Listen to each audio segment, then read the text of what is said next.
Welcome to Unity Spiritual Center, Pflugerville. It's Sunday, right? April 7th. I do have to say we've got all kinds of things happening. And my topic of conversation is the cosmic event. It is today.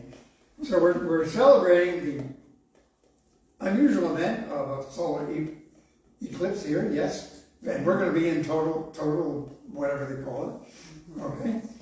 What? Totality. Totality, yes, thank you. So we're going to be dark, yeah. And we also, by the way, this is the beginning of the new moon, for the new moon. And there are significances for those events. If you look at it from a weird way, new moon is always the beginning of a new door opening to a new event. Okay, so it's a time of looking at leaving the old behind and moving forward into something new. It's like a door opening, okay? Everybody got it? And the solar eclipse. The solar eclipse is everything is wonderful, light is wonderful, and all of a sudden it goes into darkness. So it's a metaphor for, on the other end, the light comes back and we come back into light. So we're actually transferring from one consciousness to another consciousness. And it's an opportunity to take a leg up in universal consciousness. So it's a very interesting period of time. If you figure doors opening and consciousness changing at the same time, plus it's Madeline's birthday. And the flowers are beautiful. Grace, thank you. Kathleen, thank you. She doesn't know what to say. She really doesn't. No, I'm overwhelmed. Okay. But if you really look at it, this is a cosmic event. This is an event that occurred. It occurs tomorrow. And the key to it is, it's been predicted for years. And what's interesting is they're already predicting other solar eclipses somewhere in the United States. But do you understand they can predict it? I'm going to say it again. They can predict it.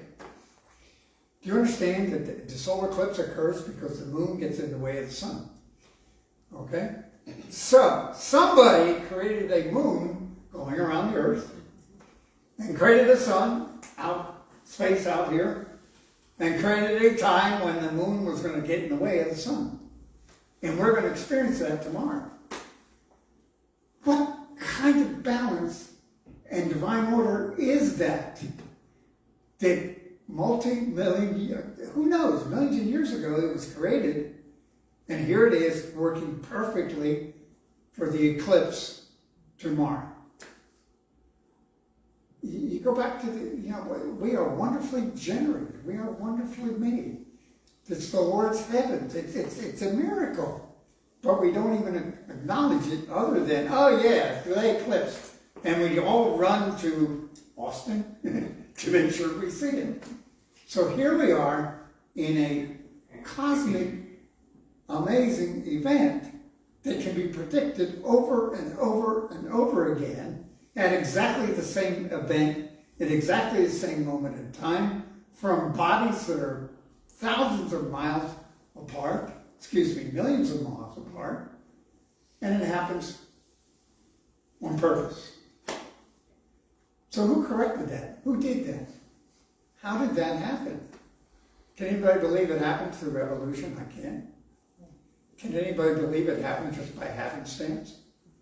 Something had to create this marvelous universe.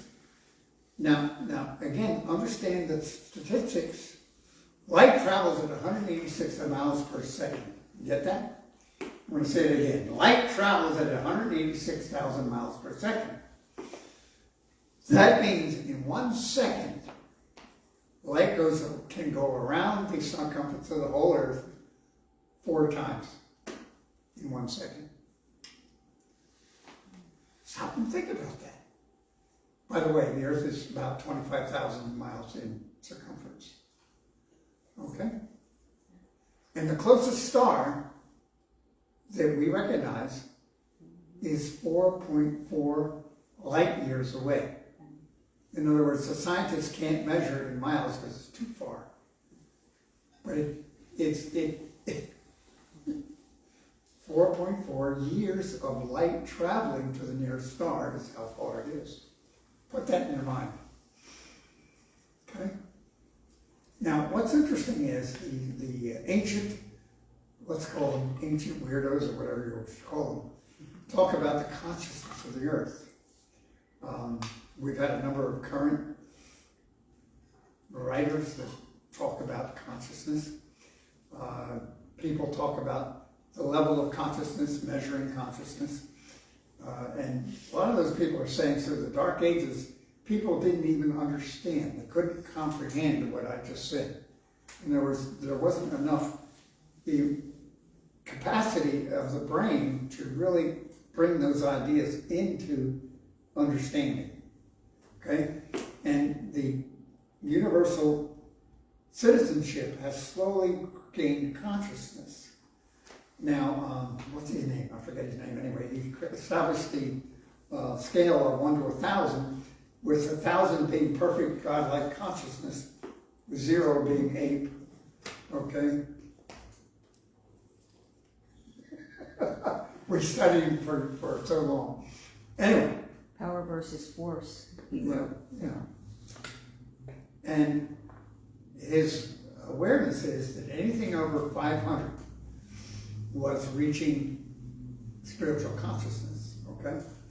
It's interesting, some of the greatest brains in the history of the world didn't pass 500. Einstein was stopped at 499 in that thing. And it's really fascinating that as we grow throughout history, we get more and more aware of our spiritual nature. And you folks are unusual. Everybody agree? A lot of people don't think the way you do.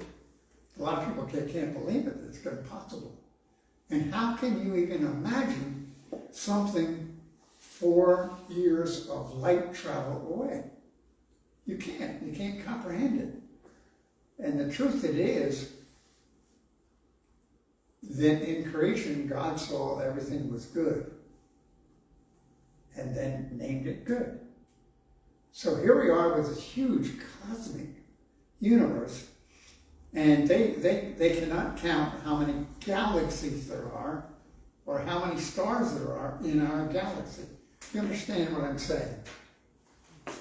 Some of the stars we see are not actually stars, they're other galaxies like ours. So you take this, and that 4 years of light years, you go out to other galaxies that have also 4 to 5 years of light years in their stars. So it goes on and on and on. What's interesting is it's all in circular orbits around a center piece. Now, what are the molecules in our body? They all have center atom post, and they have electrons floating around them.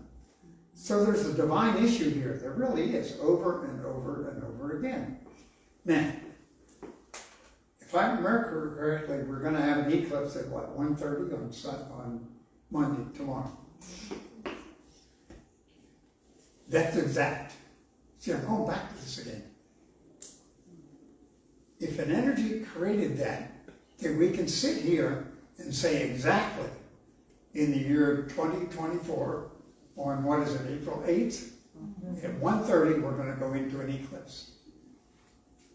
Isn't that amazing?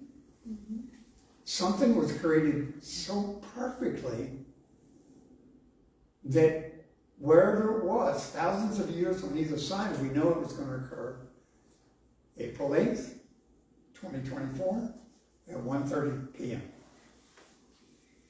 So, what are you? What am I? How can we be an afterthought? How can we just be a speck of dust? How can we be a worm in the dirt? How can we be of no consequences if we've been created as the representative in the physical world of the expression of God, which is what Genesis says? So how important are you? How important am I? How important is our relationship together? And how important is our mission here And why don't we understand how important our mission is and how powerful we are? Do you see that it doesn't make sense? It doesn't even fit into a jar that says here's life. Because life isn't here. Life is 4 light years away. Okay? Which is who we are. We are light beings. Jesus said, you are the light of the world. So light travels at 186,000 miles per second. Boy, you are fast. So all I'm trying to do is create the enormity of who we are. And we forget who we are. And we've been raised in households which want to protect us. My mother and father, they loved me. They wanted to protect me, make sure I didn't get hurt. Anybody remember that? I made sure my kids weren't going to get hurt. Be careful, honey, don't, all this stuff. And yet what we're doing is limiting our thinking to being not who we really are. So what's our job here? Our job is to open up to who we really are. So why are we together? Why do we come back Sunday? Why do we do day after day after day? And it's really, if you stop and think about this, we are just conditioned to live out life. Yes. You get up every morning, right? Brush my teeth. I use my right hand. Which hand do you use? Left. Lefties. Right. Do you ever use the other one? No. No. When you go out to open the door, which hand do you use the door? Open the door. Left. Whichever one's not full. Okay. That's true. What do you eat for breakfast? You get brave sometimes and eat cereal instead of egg. I know, whatever it is. We are creatures of habit, creating the same thing over and over, and then this is life. And this is all there is to life. And once in a while I have a problem. A solar eclipse interrupts us for 15 minutes. And all of a sudden life has changed for us. See, it's part of life. It's part of life. The light comes. There's a solar eclipse. It's known as, I'm looking for a word that isn't a curse word. Crap. But all of a sudden, it goes dark. And I get upset. But then the light comes. But the problem is when I'm in the darkness, I don't believe. And I lose hope. And I lose upset. Yes. And here we are on the other end. Oh, we're over. So it's a developing consciousness. And the more, it's like once you experience, and I have to believe this, never experienced it, but I have to believe when the eclipse occurs, I know it's going to end and it's going to be light again. Yes? That's our spiritual life. When something happens, I don't know, when somebody hit me in the back of my car, I had to believe it's going to be fixed and everything's going to be okay. You know, when I got sick, I had to believe, okay, this is temporary. It's going to be over. Okay? I have to see Marty and know Marty is going through this period of time. And the sun will shine. Is shining now, by the way. So that's our faith. It's a faith in things not seen, which is biblical. And the problem is we don't have experience of what is going to occur, and we have to make it up on our own and allow our mind to take us out of it and go into fear. So the ego has taught us fear. Oh my God, we're in an eclipse. It's never going to come back. So it's a real metaphor for me, and that's why I wanted to establish this. That the kingdom of heaven is within. Everything I am is of the Christ. Now, what's interesting, I was reading, believe it or not, the creation story. So I got to go to the Bible a little bit. And in Genesis 1, I had never quite read it this way, but let me go in here. Okay, Genesis 1. And it says, and when God said, let there be lights in the firmament of the heaven to separate the day from the night, and let them be for signs, and for seasons, and for days, and for years. So he was setting it up that we have a calendar. Isn't that neat? Now, it didn't say Sundays or Saturday or whatever, but he set it up that we had times when it was dark and signs that it was light, signs that it was cold and times that it was warm. But that was all being set up. And let them be for lights in the firmament of heaven to give light upon the earth, and it was so. So he spoke into. Now I can go to another verse that says, you can speak your world into it. Yes, the Bible says that. So who are you? My Bible says you're created in the illusionary likeness of God. So we all have a tendency to create eclipses in our life, yes. The truth of it is that we see the sunlight. Okay?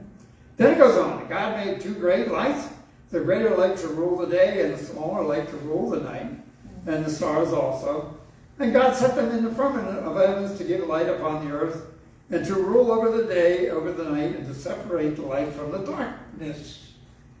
So we have to learn to separate the light from the darkness. And God saw that it was good. So everything that happens, solar eclipses and everything, are okay.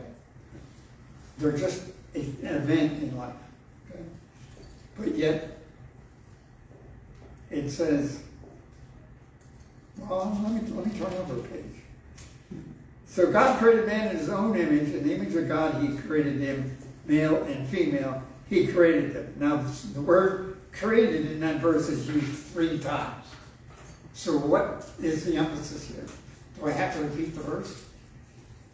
So, God bless us. Do you understand who we are? If you really take that whole thing and understand this huge universe that is beyond comprehension, that I can't get in my head, because to me it's like out there somewhere. But the truth is, we are in that. And the Old Testament talks about the Lord. And the Lord is translated in a lot of places to the law. And the law is the law of your being, which is the Christ within you. So you are the law. You are the law for your own universe. You are the one that creates solar eclipses. You are the one that creates night. You are the one that creates day. You are the one that creates abundance. You are the song we sang today was, you're the one that is in charge of joy. Anybody agree? Joy. So who are we? We are the creator of everything that is on earth, because the kingdom of heaven is within. So I've said enough. But it's like the whole thing is so huge. I can't get it in. I can get you in, and I can get how powerful we are together. So I love you. I know that we are headed into the other side of the eclipse in our own personal lives. And it's bright and sunny and joyful. Thank you.